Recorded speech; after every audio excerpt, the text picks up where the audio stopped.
This film has been produced to show some of the activities, efforts, and achievements accomplished during the past year by the United States Air Force Aerospace Medical Research Laboratories in Dayton, Ohio.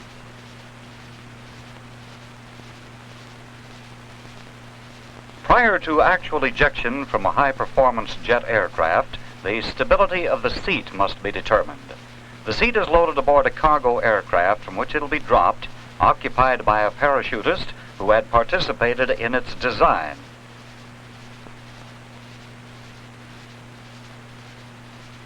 We see the seat and its occupant leaving the aircraft. The stabilization booms are already extended. In an actual ejection, they would be automatically extended as the seat separates from the aircraft.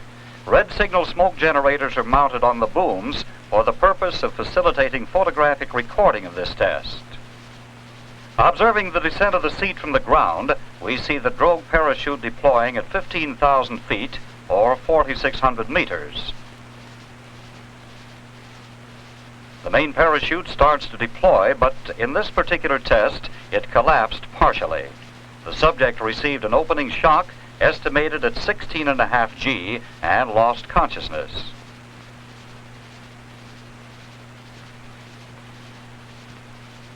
Fortunately, his reserve parachute was opened by the preset aneroid timer and separated him, still unconscious, from the seat.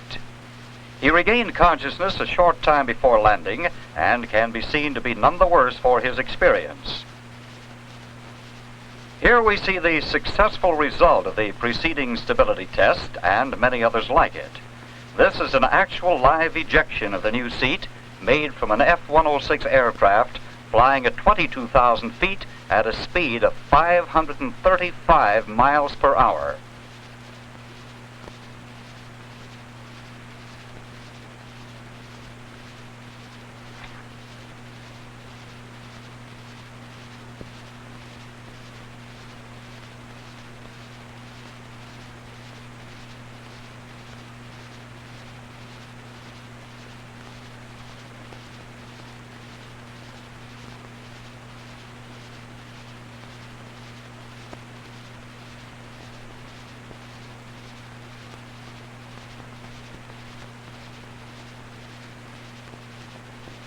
In this sequence are shown experiments of simulated weightlessness, or zero-G.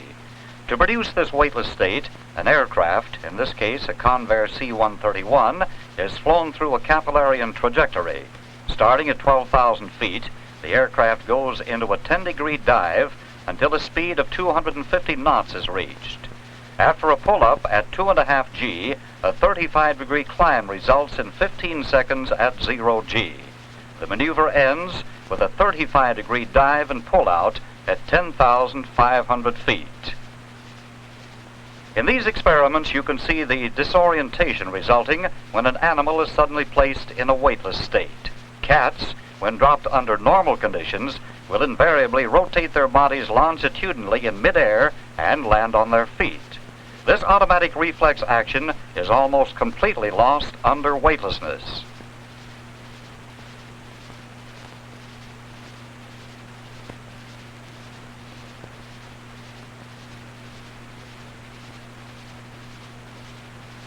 Pigeons normally keep their bodies in a horizontal axis while in flight. These zero-G birds have lost their feeling for what is up or down and point in all directions, some even flying upside down.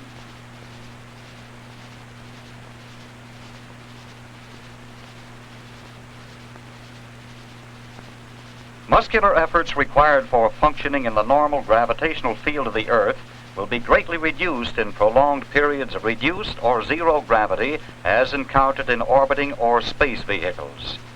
To produce a condition of reduced gravity for periods up to 24 hours, a human subject is completely immersed in a tank of water at a temperature of 92 3/10 degrees Fahrenheit.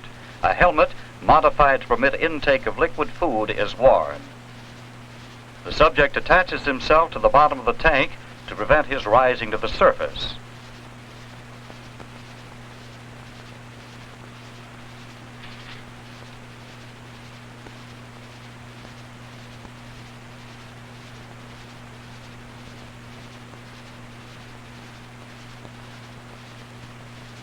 Communication between subject and observer is maintained constantly.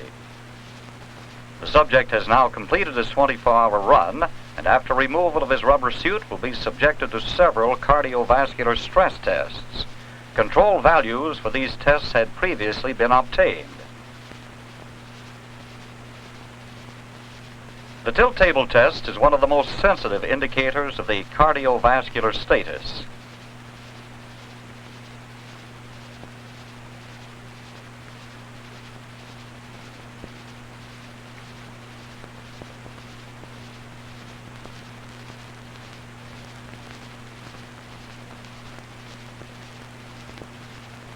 ECG electrodes are applied and blood pressures are recorded throughout this study. After obtaining baseline values in the horizontal position, a 12-minute test of orthostatic tolerance is performed in the vertical position. ECG and blood pressure are recorded at 1-minute intervals. At the 10th minute, the subject experienced syncope. His pulse rate is 184, blood pressure 98/96. Recovery is immediate upon tilting to the horizontal position.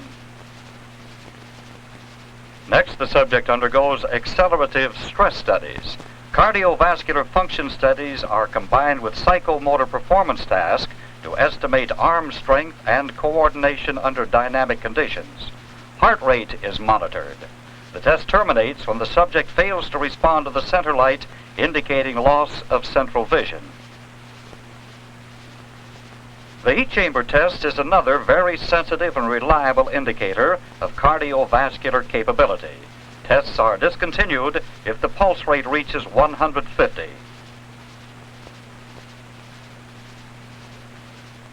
In this test, the pulse rate rose to 135 after only 5 minutes.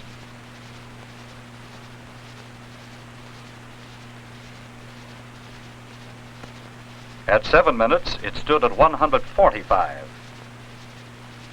The test was terminated at 9 minutes when the pulse rate reached 163. This test documents a greatly reduced tolerance to heat as a result of the 24-hour hypodynamic experiment. Finally, neuromuscular coordination is evaluated by using the complex coordinator. It is a light matching task using a control stick and rudder pedals to respond to roll, pitch, and yaw lights.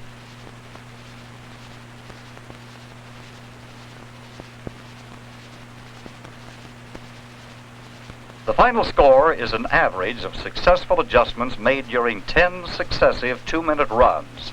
In this test, no significant impairment of performance was observed as a result of the 24-hour immersion.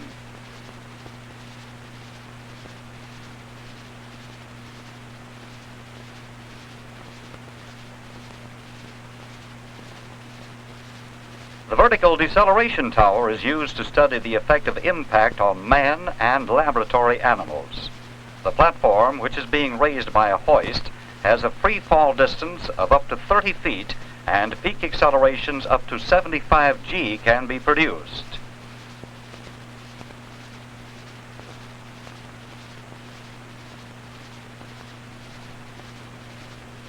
As the platform is being raised, the tip of the 4-foot plunger can be seen below and at the back of the cart. And when the cart is dropped, the deceleration is caused by the plunger displacing water out of the cylinder. The drop cart can be seen through the window in the instrumentation room.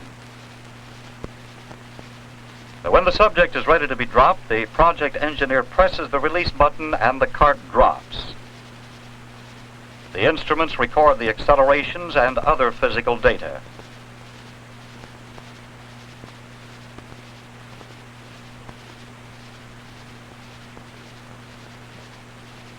To determine basic criteria to provide optimum protection against the abrupt acceleration of landing impact, the inclined test facility is used. The test vehicle being dropped duplicates the impact attenuation system and body restraint support system in the Project Mercury capsule.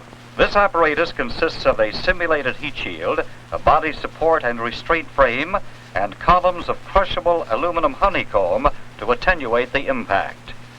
The subject is impacting at a velocity of 30 feet per second, which simulates the descent rate of the recovery parachute system. The subject and the test vehicle are instrumented to measure both the acceleration input and the response of the subject at the head and sternum. The subject is restrained by a modified lap belt shoulder harness, a forehead and chin harness, and leg retention straps. The subject is supported by a fully contoured rigid body support, which provides a 12-degree inclination of the head to torso axis. These high-speed movies, 1,000 frames per second, illustrate the relative good body restraint and support provided within this system. This subject is experiencing a short duration acceleration of 49 G.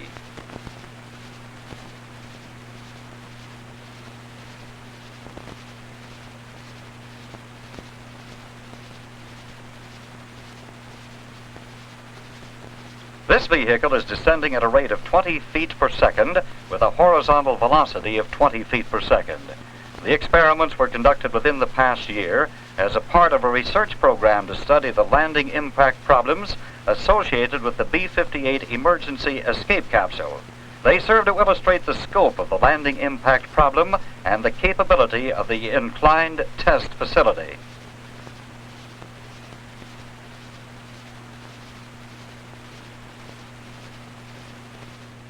This is the vertical accelerator. The objective of this research facility is to determine the effects of severe buffeting on man as may be encountered in aerospace and space operation. The facility has a maximum acceleration of 5 G, a vertical double amplitude up to 20 feet, and a frequency range up to 10 cycles per second.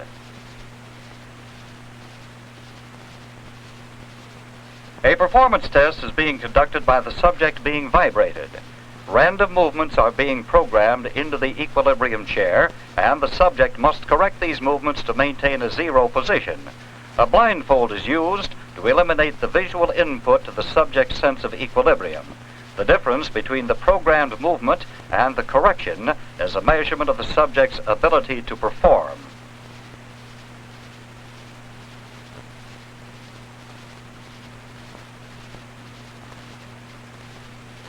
A net seat, which was developed at Wright-Patterson Air Force Base, is being evaluated.